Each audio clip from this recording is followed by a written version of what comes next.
Host of Louder with Crowder podcast. Oh my god, it's literally because, oh my god. Matt Walsh now threatened to sue everyone. Okay, let's talk about that. That's the biggest story of the day. Matt Walsh has more than just hacked Twitter account. His SIM card was hijacked, or his phone was physically stolen, or maybe it's just really him. This person literally posted like, my Twitter isn't hacked, this is just the real me coming out. I can confirm Andrew Tate at Cobra Tate kidnapped and R-worded those girls. He added Ben Shapiro and said, you know what you did. You are a closeted homosexual and hide behind being Jewish. And he also said, my pronouns are that/N-word. Matt Walsh also tweeted, Joe Rogan is a pedophile, and also tweeted, I ain't a gangsta, I'm a sassy shooter. Now, before that, the last thing that Matt Walsh had tweeted was that he was speaking at University of Iowa tomorrow night. Now, in this day and age, whenever, famous celebrities get their shit stolen regularly and then end up selling laptops for 7.5 days, watching the stream from a laptop I just bought from Anya Taylor-Joy. So cool. There is 0% chance that Anya Taylor-Joy is out there selling laptops, okay? Oh yeah, here, I'm selling my used laptop. Okay, bro. What? Her Twitter got hacked and is being used for scam? Thoughtfully down into the still, shadowy valley.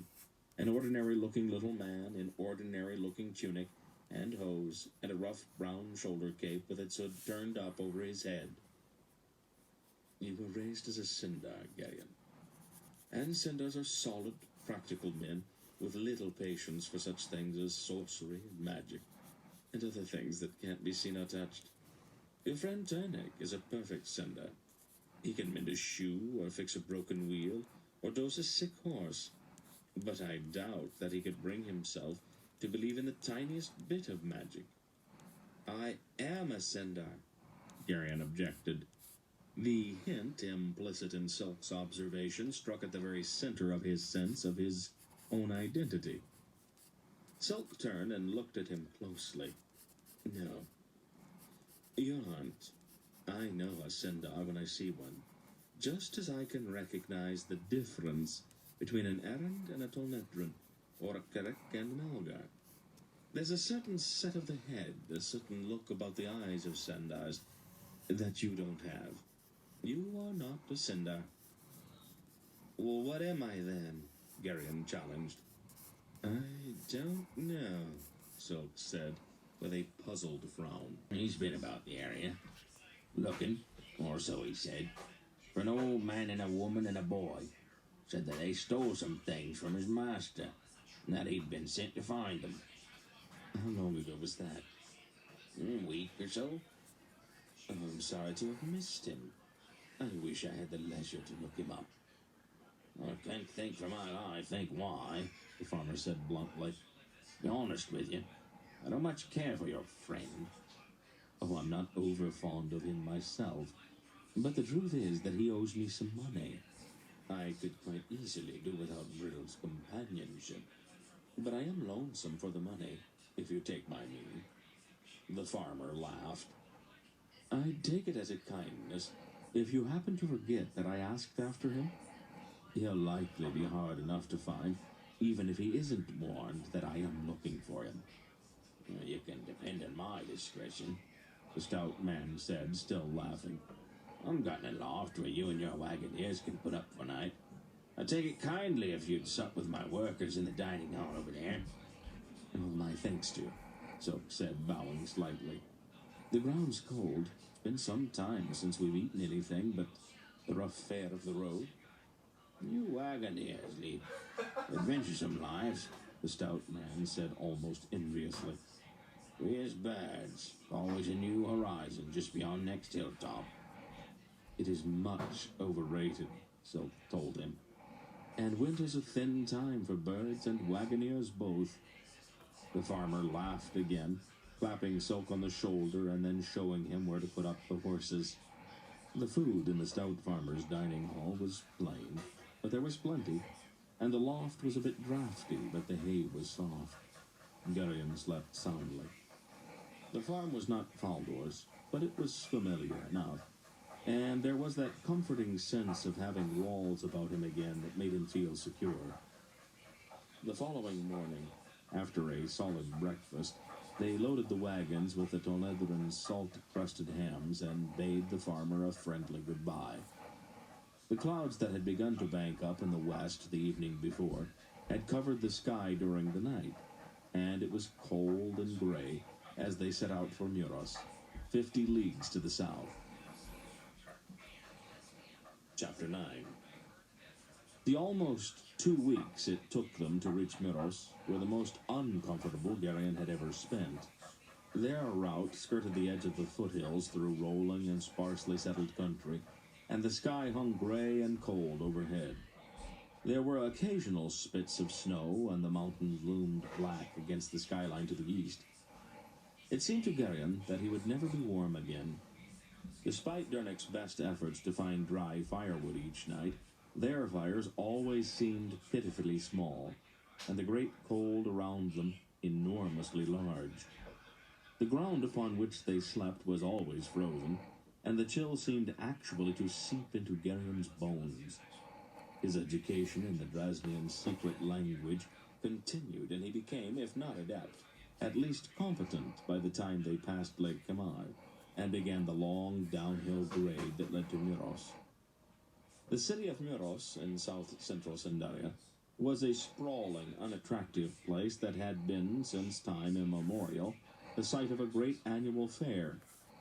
Each year in late summer, Algar horsemen drove vast cattle herds through the mountains along the great north road to Muros, where cattle buyers from all over the west gathered to await their coming. Huge sums changed hands, and because the Algar clansmen also commonly made their yearly purchases, Express my gratitude, noble herdmaster, Wolf said, bowing. It is I who am grateful for the opportunity to be of service. The herdmaster said, also bowing. The change to their new horses took only a minute.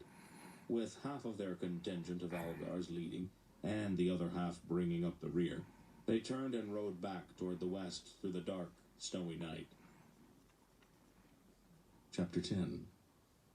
Gradually, almost imperceptibly, the darkness became paler as the softly falling snow made indistinct even the arrival of morning. Their seemingly inexhaustible horses pounded on through the growing light, the sound of their hooves muffled by the snow now lying fetlock deep on the broad surface of the great north road. Garion glanced back once and saw the jumbled tracks of their passage stretching behind them, and already at the hazy gray limit of his vision beginning to fill with concealing snow. When it was fully light, Mr. Wolf reined in his steaming horse and proceeded at a walk for a time. "How far have we come?" he asked Silk. The weasel-faced man who had been shaking the snow out of the folds of his cloak looked around, trying to pick out a landmark in the misty veil of dropping flakes.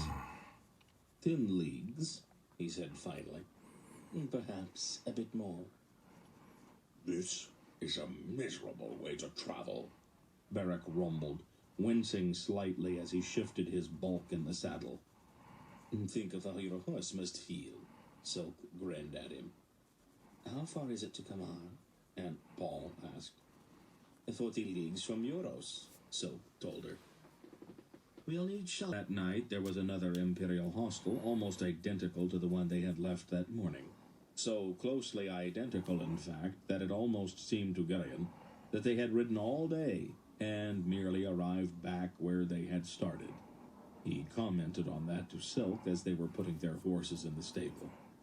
Tonedrons are nothing, if not predictable, Silk said. All their hostels are exactly the same. You can find these same buildings in Drasnia, Algeria, Arindia, and any place else their great roads go. It's their one weakness, this lack of imagination. Well, don't they get tired of doing the same thing over and over again?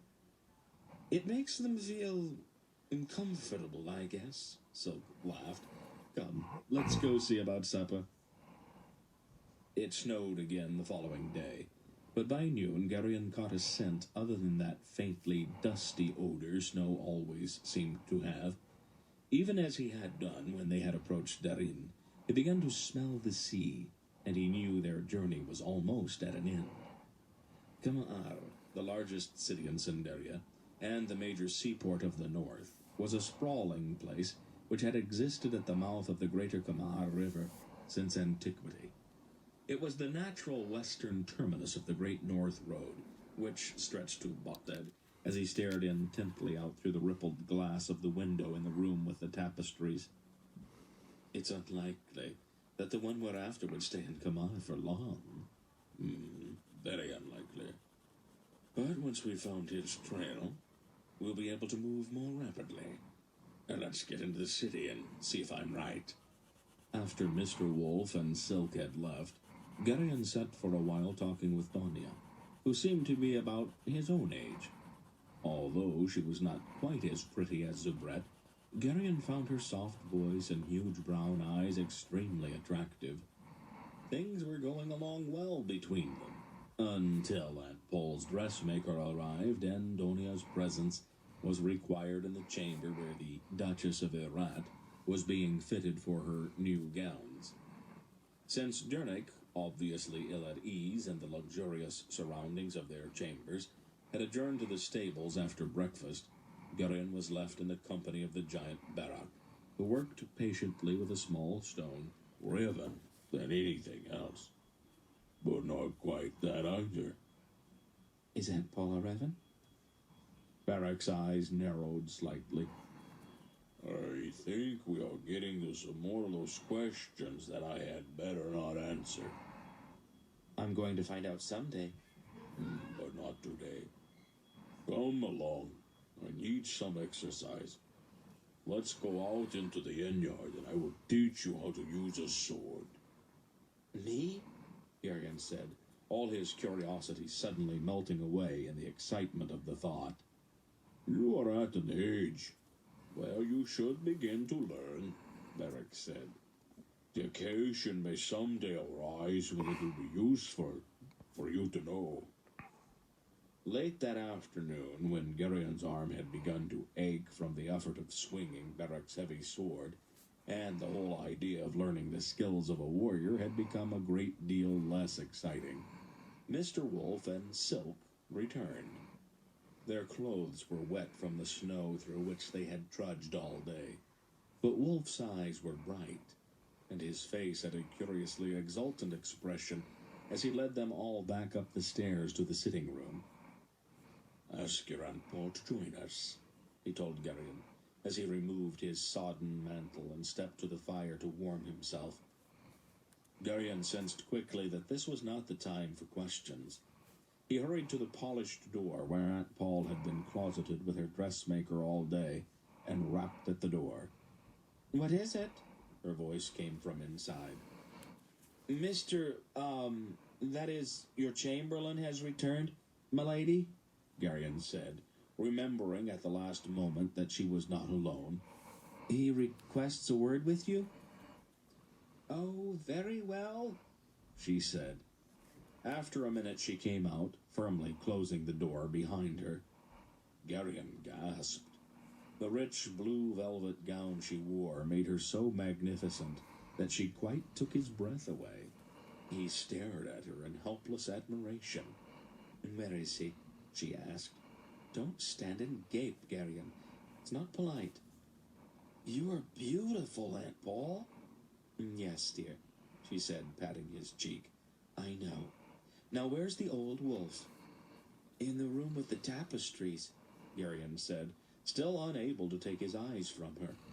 Come along, then, she said, and swept down the short hall to the suddenly very ashamed of himself. I don't want to be locked up in the dark forever, when I don't even know what for. The kings of Cinderia, but just an honest men, so told him. Not too bright, I'm afraid, but always fair. How can they be kings if they aren't wise? Wisdom is a useful trait in a king. Oh, but it's hardly essential. How do they get to be kings, then? Some are born to it. The stupidest man in the world can be a king if he has the right parents. and Durigan kings have a disadvantage because they started so low. Low? They were elected. Nobody ever elected a king before. Only the Sindars. How do you elect a king? It just makes it difficult to take anything they say or do seriously, and at least Bert sells it better than Tom. Tom looks like a banking executive pretending to be a comedian. It's so obvious that he's bored with all the podcasting and all his daily commitments. The way he just sits there trying to get through it all is so transparent. I don't know, we don't have to buy what they're selling, but when everything they do is some sort of promotion or sales pitch, what else is there for the real fans who just want to be entertained? So let's talk about when we sell this vodka and make billions. Okay. See how much you can sell a vodka company for. See how much see what Randy Gerber and George Clooney sold their tequila for. By the way, I get shout out. I can't really call that tequila. It's such a good tequila. $1 billion? Yeah, there you go. Bert acting all surprised as if he didn't know how much Clooney sold his tequila company for. They clearly see this vodka company as their ticket out of here. I guarantee you, if Tom makes a few $100 million from this somehow, he'd probably just pop up here and there with a comedy tour, but no way he keeps turning up for his podcasts. Anyway, that's my take on Tom and Bert's trip to Vegas. I hope you guys enjoyed it. Let me know what you think in the comments below, and if you haven't subscribed yet, consider jumping on board so you get all my uploads in your feed. That's it from me. I'll catch you in the next one. Oh, man. Oh, shut up. Don't do that. Don't do that. Hey, Taylor, what time is it? Don't do that. Don't do that. Show up to the blackjack tournament? No, you gotta handle this. You can't be late. Is that what you guys do on Two Bears? You guys don't take accountability?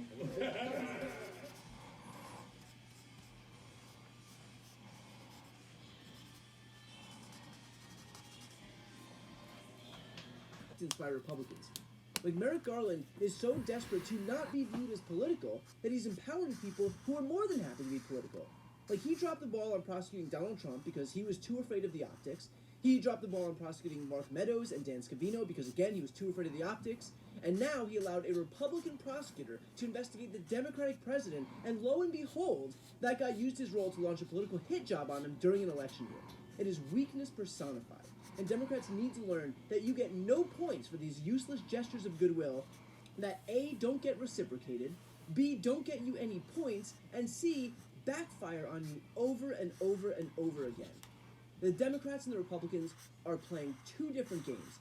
Democrats treat Republicans like equal partners in democracy, while Republicans deny the rights of Democrats to even exist. But we refuse to see it even when they are banging us over the head with it. Like, for example, how just recently, Republicans demanded a conservative border bill because they said that's the only way they would pass foreign aid. And the Democrats played ball, and then immediately Republicans balked because they didn't want to lose a potent issue to hurt Democrats with in November. Do you not see the inequity here? Democrats want to govern, and Republicans want to seize power. To do is get rid of Obamacare. That would mean that 1.2 million Pennsylvanians, primarily middle-class Pennsylvanians, would be thrown off healthcare coverage. Think about the chaos that would bring to their families. You see, he wants the political issue for himself.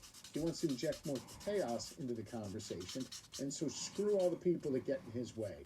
That is what he does every single day. It's incredibly dangerous. Yeah, well, in fairness, though, he did promise a great healthcare plan. I think it was 2 weeks. I think we'll get it in about 2 weeks from now.